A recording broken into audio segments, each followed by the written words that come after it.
I'm going to show you how I modified a Dell PowerEdge R710 server to accept two powerful nVIDIA GPUs at the same time. The situation is that the PowerEdge R710 has a powerful server architecture meant for multi-user balanced data and compute performance, but lacks graphics acceleration necessary for compute-intensive games, CAD work, or other intensive mathematical calculations. I like a budget computer that is low power and has the speed and functionality and flexibility of a server and a high performance GPU like in a gaming PC without shelling out thousands of dollars for the latest and greatest processors and motherboards. On display is a full disclosure of the approximate cost of my project. It totaled about $1,342. Many of the features are optional or variable, like the unraid splashtop licenses and additional 32GB DDR1333, which can bring the cost down to about $874 for a very powerful system for video editing, gaming, CAD work, or whatever compute-intensive load. Many of you may be aware that server packages usually don't have support for powerful consumer-level GPUs that require PCIe x16 slots and additional PCIe 6 and 8-pin power connections. My goal is to modify the server's PCIe sockets and power connections to accept both an nVIDIA GTX 970 and an nVIDIA Quadro K4000 GPUs. Why not take the powerful PowerEdge R710 architecture and modify it to accept two powerful GPUs for under $1,000 while retaining pretty much all the compute power that the hardware provides? The build material needed are: 1 PCIe 6-pin male to 8-pin male power connector cable, 2 PCIe 8-pin female to 2 split 6 plus 2-pin male power connector cable, a flat tip soldering iron. Don't use a razor tip type because it may not have sufficient mass to transfer heat, a pair of wire cutters, and a small, about 2-inch by 2-inch scrap straight edge PCB board. And the stars of the show, a dual slot GPU like the nVIDIA GTX 970, having 1,665 cores and sports a performance of 8,625 G3D at max power of only 145 watts.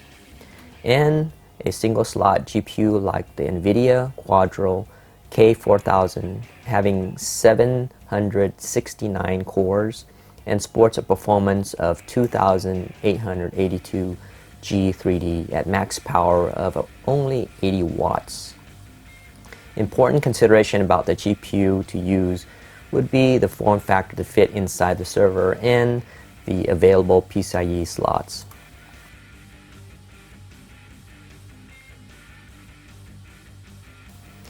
We're going to begin with a feasibility check to make sure everything fits okay.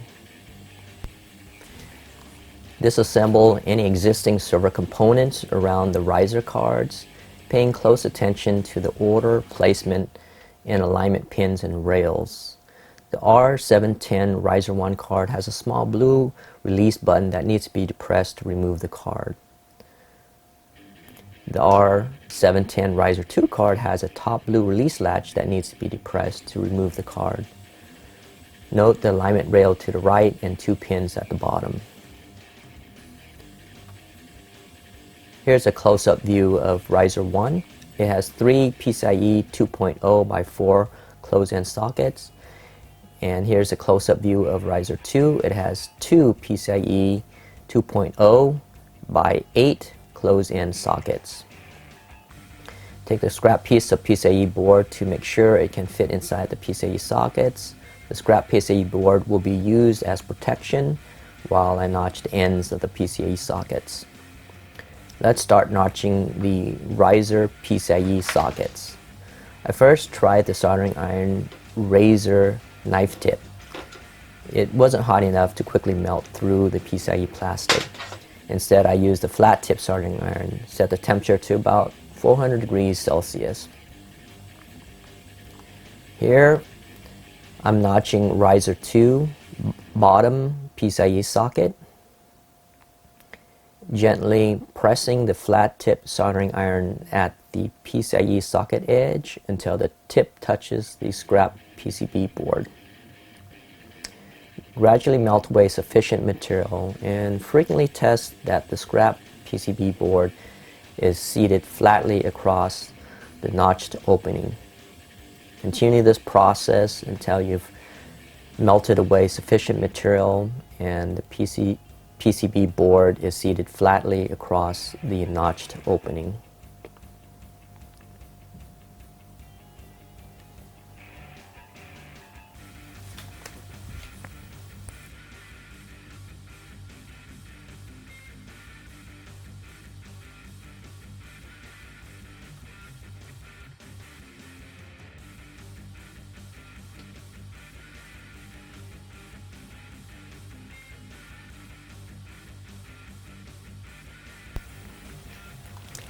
Here's the screen capture of this very video being edited on the very R710 server and PCIe Riser 2 and GPUs mentioned earlier.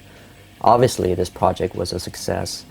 My R710 server ultimately is in service to provide 24/7 microservices such as web hosting, Nextcloud private cloud, SSL certification, 2 simultaneous video editing virtual machines, along with 2 simultaneous Windows and iOS virtual machines without a sweat. Performance is better than any of my 3rd generation i7 ThinkPad W500 series laptop or desktops. Continuing to notch Riser 2 top PCIe socket. Both Riser 2 PCIe sockets are notched. In case later I decided to use 2 single-slot GPUs in Riser 2. Use similar notching procedure as before and frequently test that the scrap PCB board is seated flatly across the notched opening.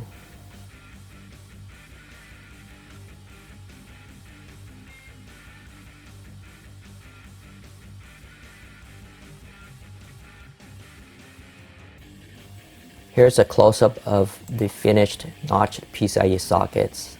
Contact fingers are perfect and untouched.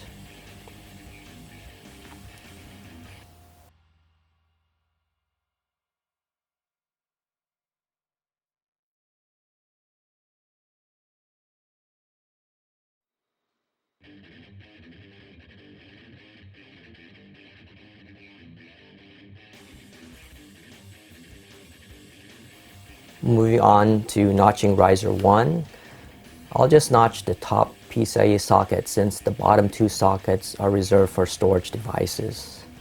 Notch the PCIe edge similarly to procedure used on Riser 2.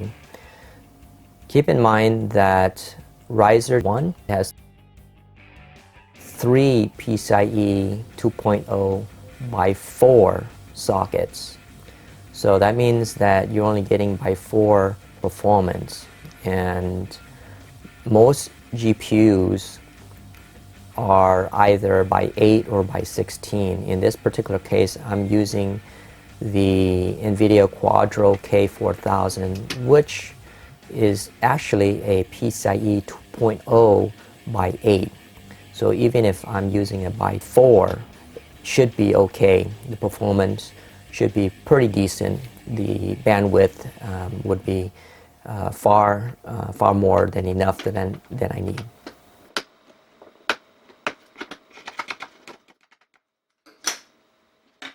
Moving on to tapping power for the PCIe 6-pin GPU connectors. Tap power directly from the back exposed power rails of one of the power supplies. Before starting, do a rough fitment test of the cables, making sure there's enough routing room and reach.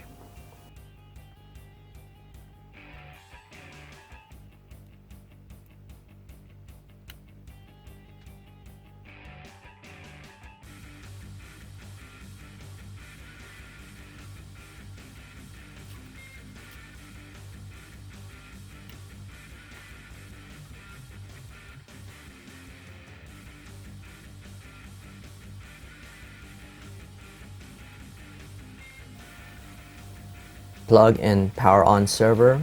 Do an initial power probe test to confirm which power rails are for power and ground before I map out my connections.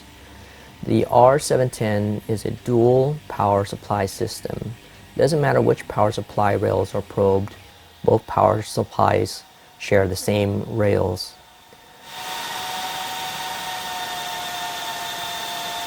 The three left rails are power,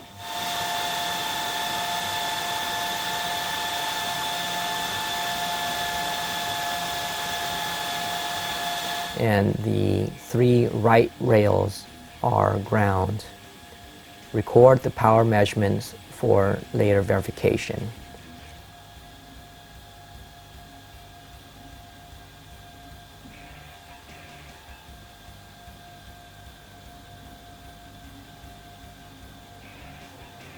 Power down and unplug the server. Prepare the soldering area first with masking tape, then a layer of aluminum foil.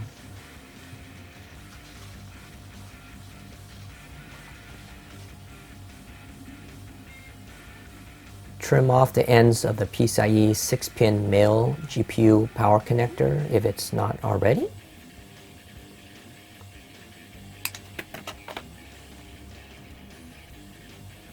Set the soldering iron to about 310 to 350 degrees Celsius and begin soldering the power and ground PCIe 6-pin GPU power connector wires accordingly.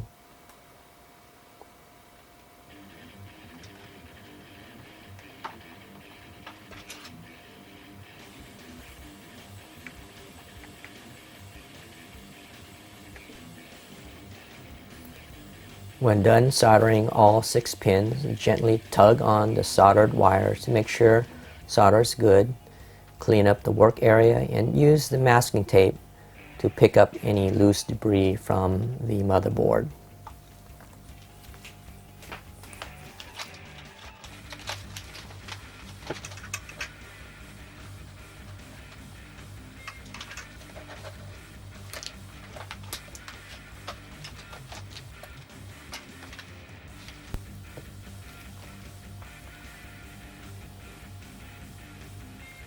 Plug but do not power on server yet. Do a continuity test for the power supply rails to each end of the PCIe 6-pin GPU power connector.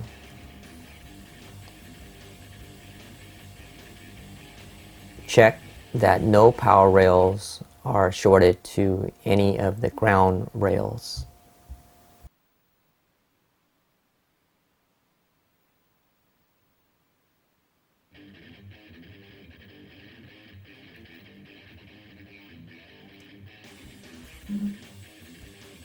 Power on server and do a power on connectivity test as before and confirm that the tips of the PCIe 6-pin GPU power connectors have the correct measurements as recorded earlier.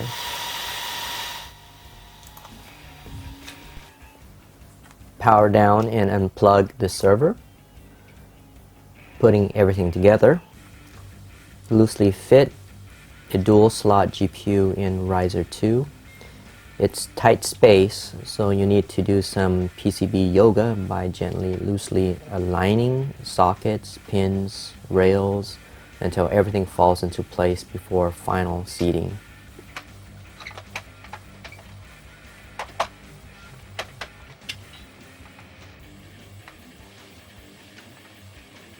Connect riser 2 PCIe GPU power connector before moving to installing riser 1.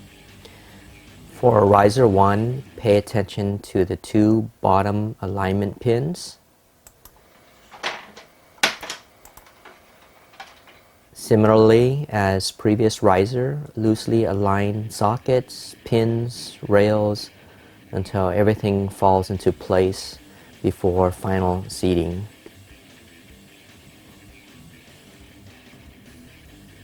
Connect riser 1 PCIe GPU power connector.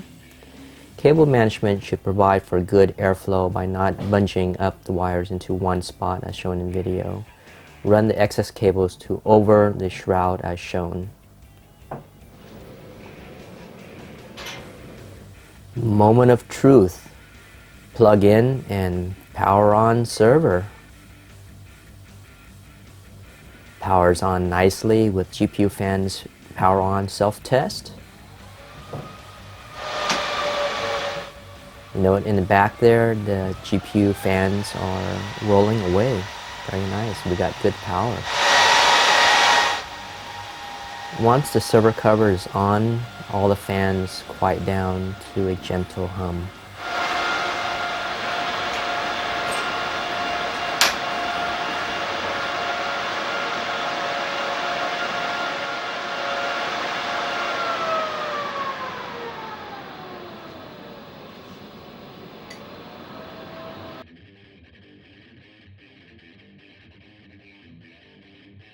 Here is the actual screen capture of this video's rendering in PowerEdge R710.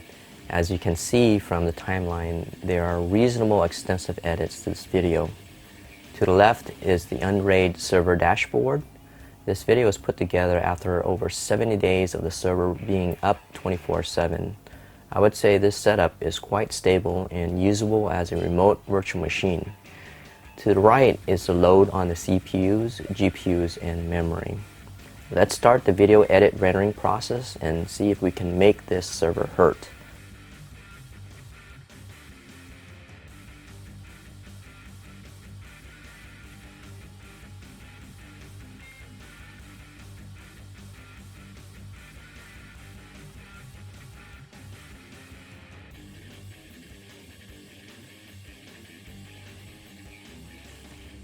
Rendering this 16-minute 4-second video clip on this very modified R710 with dual 6-core Xeon X5660 at 2.79 GHz and nVIDIA GTX 970, PowerEdge R710 with OpenCL GPU hardware acceleration took 7 minutes 31 seconds. The combined CPU resources peaked at 95% and averages about 80% load using 6.1 GB out of 32 GB system memory. GPU peaked at 45% and averages about 22% load using about half a gigabyte of 4 GB dedicated graphics memory. Since this initial project, I've developed a new, faster method to notch the PCIe slots using a router and to tap PCIe power using solderless blade contacts. If you're interested in more modification techniques, put down a comment on what you want to know.